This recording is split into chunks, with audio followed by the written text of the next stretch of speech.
कोटि ब्रह्मांड नायक राजाधिराज जोगिराज सच्चिदानंद सद्गुरु श्री श्री साईनाथ महाराज की जय।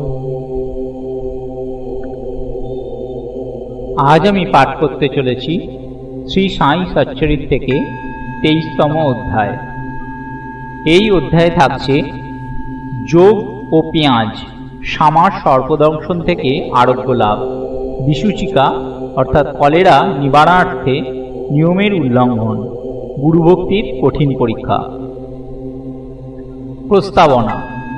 বস্তুত মানুষ ত্রিগুণময় অর্থাৎ 3 গুণ অর্থাৎ সত্য, রজ, তম এবং মায়ার প্রভাবে তার এই ধরনের ধারণা হয় যে আমি শরীর বা দেহ। দৈহিক বুদ্ধির আবরণে এইরূপ ধারণা হয় যে আমি কর্তা ও ভোগী।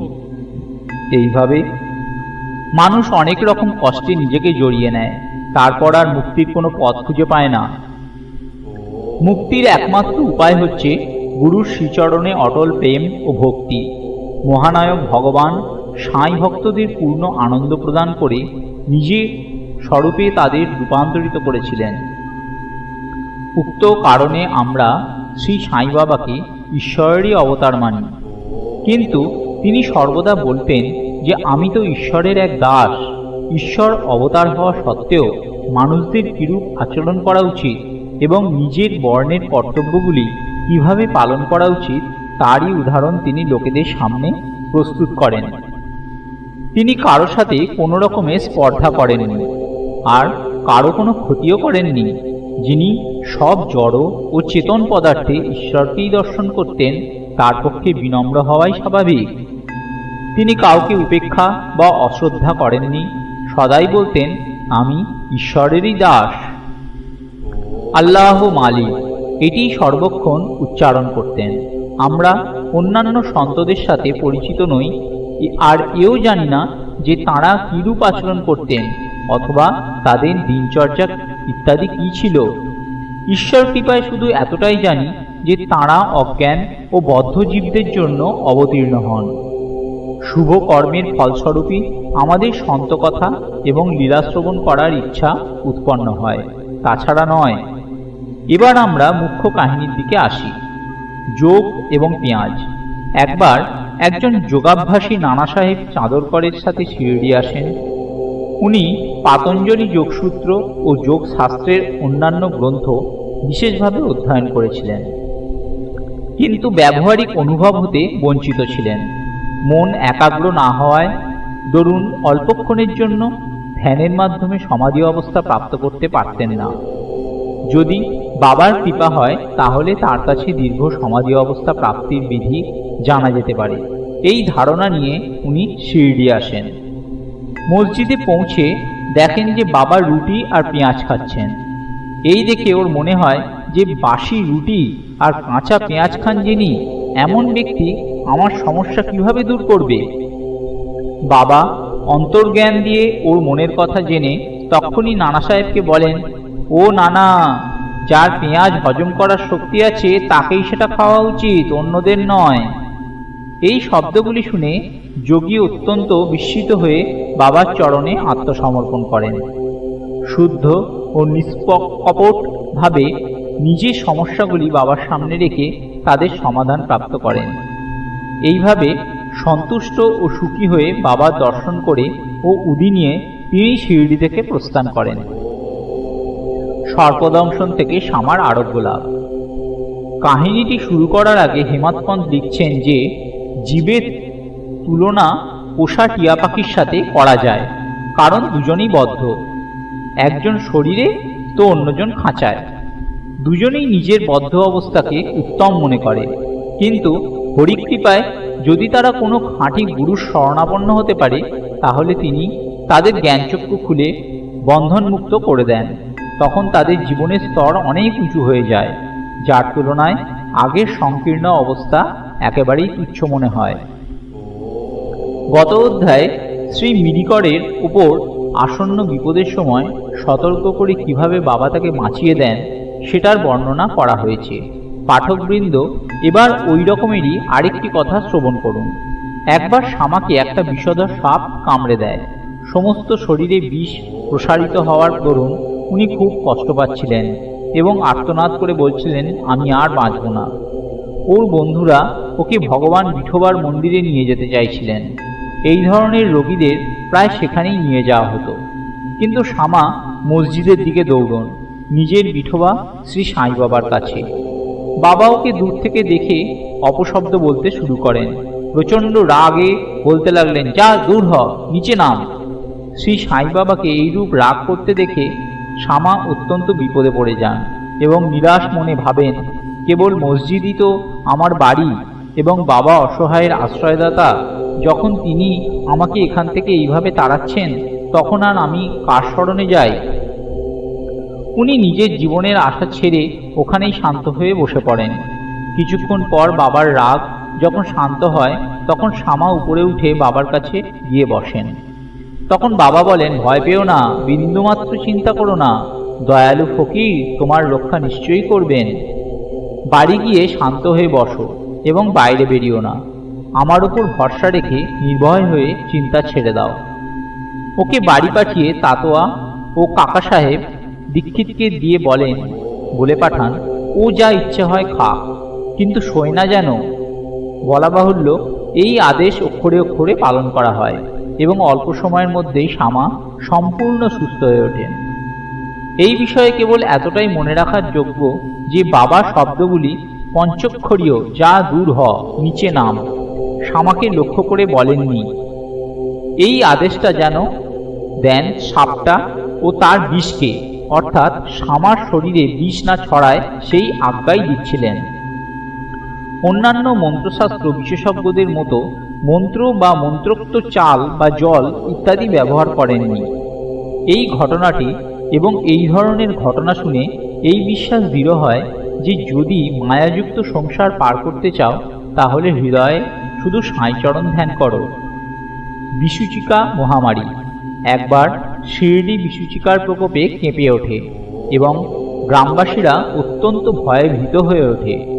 ওরা অন্য গ্রামের লোকেদের সাথে পারস্পরিক সম্বন্ধ বন্ধ করে দিল। গ্রামের পঞ্চায়েত দুটো আদেশ জারি করে, প্রথম, কাঠ বোঝাই করা কোনো গাড়ি গ্রামে ঢুকতে দেওয়া হবে না। দ্বিতীয়, কেউ ছাগল বলি দেবে না। এই আদেশ যে অমান্য করবে তাকে দণ্ড দেওয়া হবে।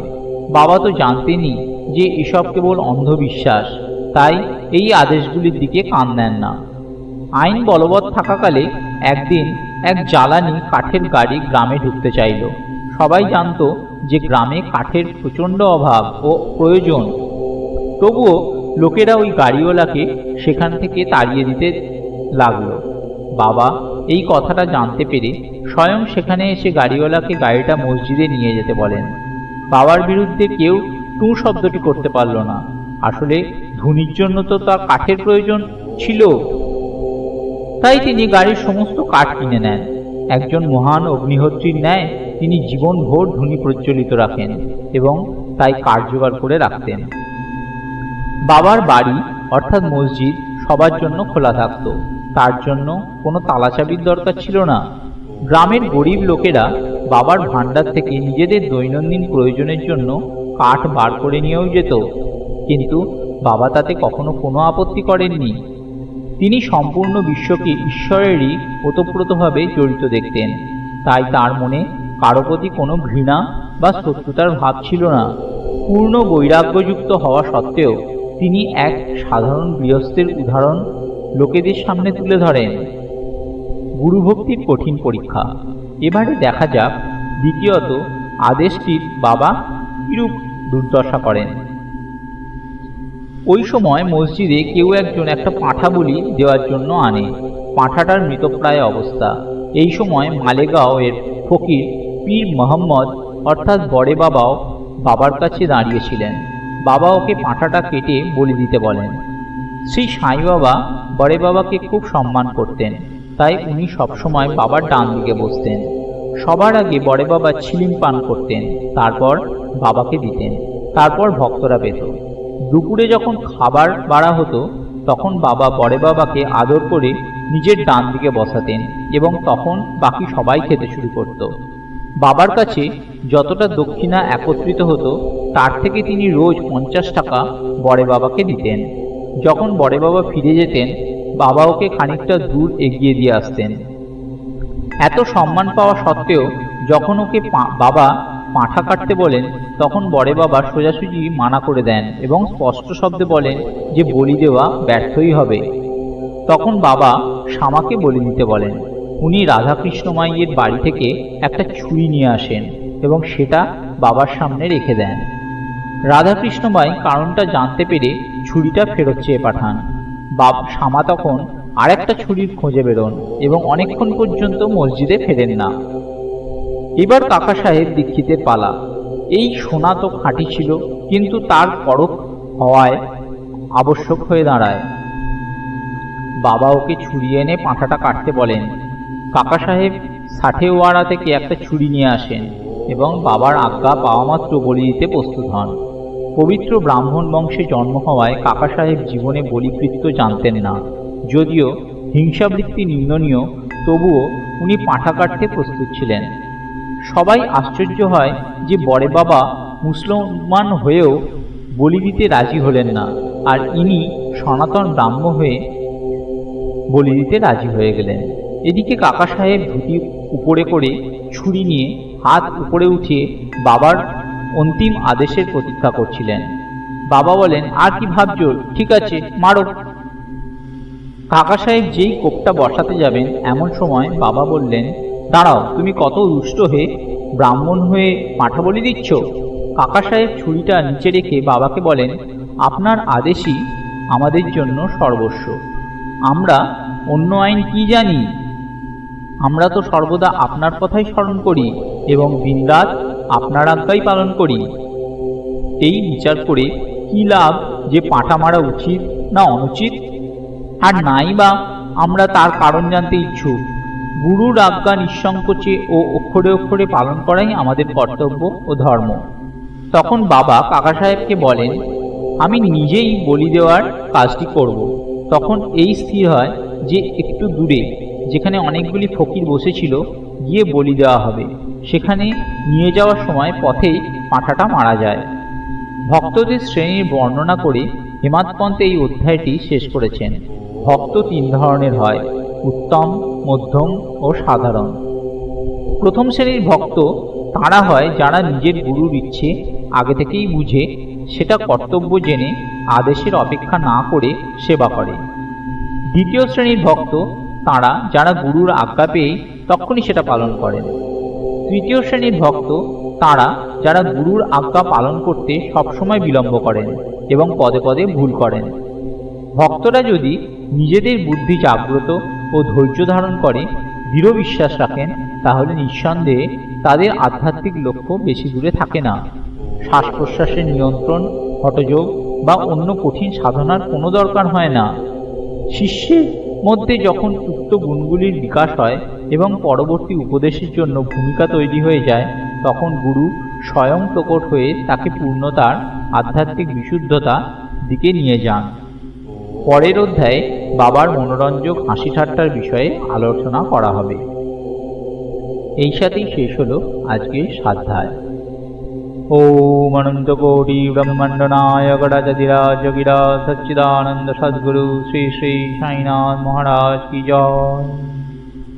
সমস্ত দর্শক ও শ্রোতা বন্ধুরা, আগামী দিনে এই ধরনের পাঠ আরও পেতে অবশ্যই সত্যের সন্ধান চ্যানেলটিকে সাবস্ক্রাইব করুন ও পাশে থাকা বেল আইকনটি অবশ্যই ক্লিক করবেন। নমস্কার।